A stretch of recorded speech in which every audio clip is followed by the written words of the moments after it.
have John Densmore, who was in Maharishi's first meditation class 3 years before the Beatles.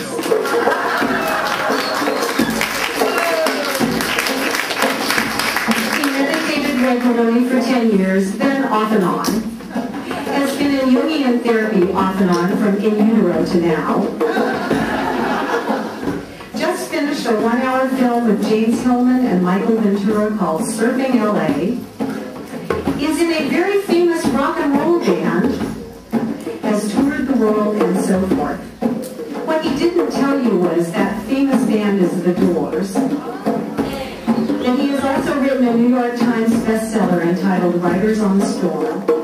That he was inducted into the Rock and Roll Hall of Fame. That he continues to perform music with a new group called Tribal Jazz. And that he continues to write books.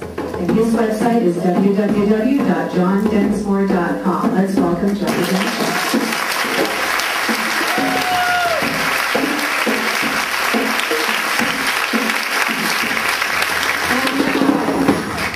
For our featured guest today, Dr. Judith Orloff.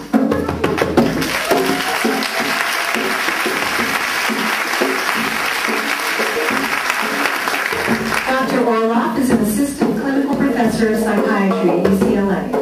She's an international lecturer on the interrelationship of intuition, energy, and medicine, and has spoken at medical schools, hospitals, the American Psychiatric Association, Fortune magazine's Most Powerful Women Summit, and alternative and traditional health forums.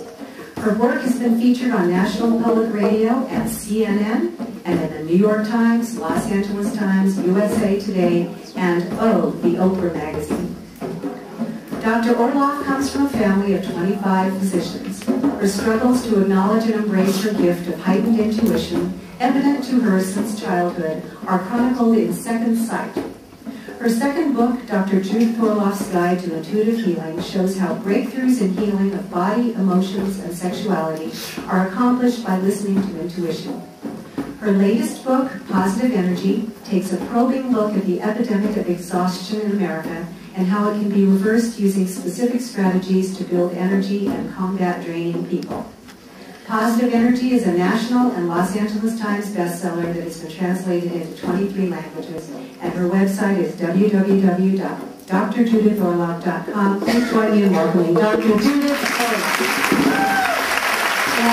Tonight we're going to be talking about intuition, awakening intuition, creativity, and healing. And I'm so happy to be here with John and Honey. So happy, because my dream as a psychiatrist has been to get it out of the head and into the body and into intuition. And to be able to be here with musicians such as these, with the quality of talent they have and also the quality of energy that they transmit, is quite special for me. I'll always remember this night. This is very, very special for me to be here. And I hope as you listen to us, and we have some time together tonight, we have a couple of hours and it will go fast, to be able to listen not only with your head, but to begin to listen with your body and your intuition and see if you can get something tonight that you can take with you. And some of it will be through the music. The music will be interspersed. It's quite experimental. And we're really intuitively improvising for the most part here.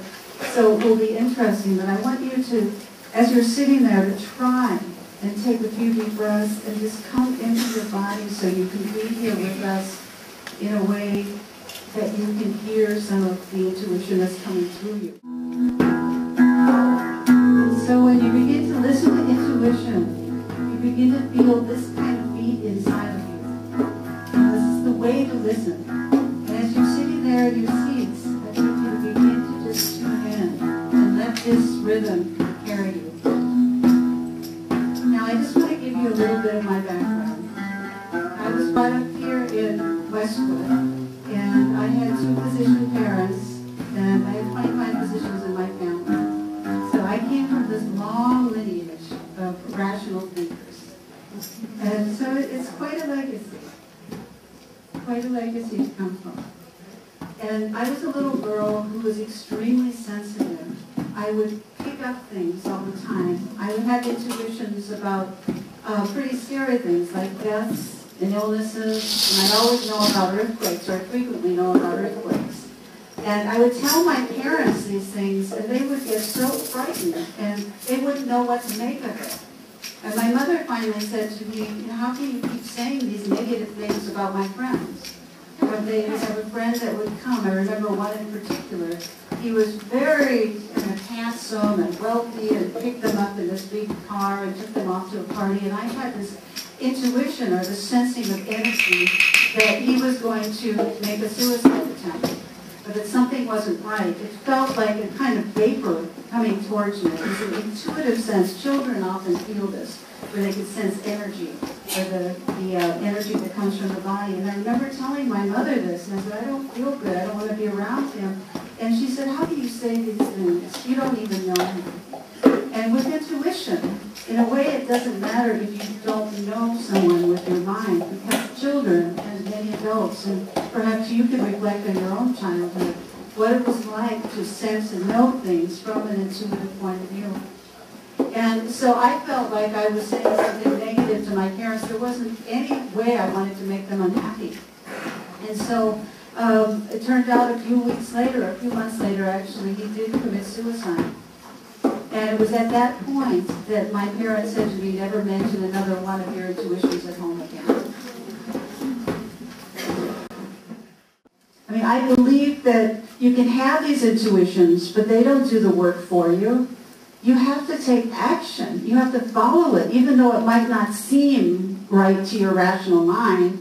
You need to try it out. You don't have to make any huge decisions, but you need to try these things. What we do in Western culture and Western medicine, and as much as I love Western medicine, this is the downside, is that they only go according to what's in the rational mind, in the intellect. And what I'm saying as a psychiatrist and as a healer and as somebody who honors intuition is to listen to it all. To listen to your mind, to analyze as much as you want. Just analyze everything, but also know that there's another form of knowing that you can access too. And you need to listen to these things instead of dismissing them, and you need to remember you have these intuitions, because these intuitions can come through very quickly. You have a dream, you wake up, and you think, all right, I'm not even going to write it down. Then you go about your day, all the different things you have in your day, and that dream, that nugget, that piece of gold in your consciousness is gone, because you didn't take those few moments to ask yourself if it was worth listening to and moving with.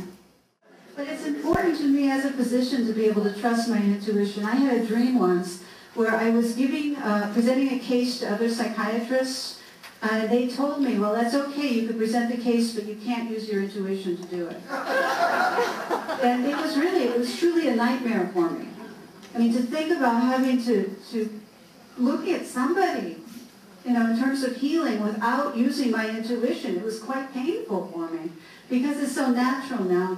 As I was brought up as a child, I squashed it, I was afraid of it, I didn't know what to make of it. Now, as a woman, and now where I'm at this point in my life, it's something extremely natural. I'm not afraid of it, I use it seamlessly. Sometimes I don't know what it means, and I'm always a student of intuition, and I flow with it, and I'm always learning more. This isn't something where you arrive anywhere. You don't arrive, you don't become enlightened about your intuition. It's a process that is lifelong. And if you're lucky enough to begin to trust it, then it will begin to grow in you. And each day, and each moment, if you listen to it and make decisions based on it, your life will change for the good. I get so many emails from people saying, how can I find my life's purpose? Now, this is a big thing. It's a very popular question. How can I find my life's purpose? And do you have this question also?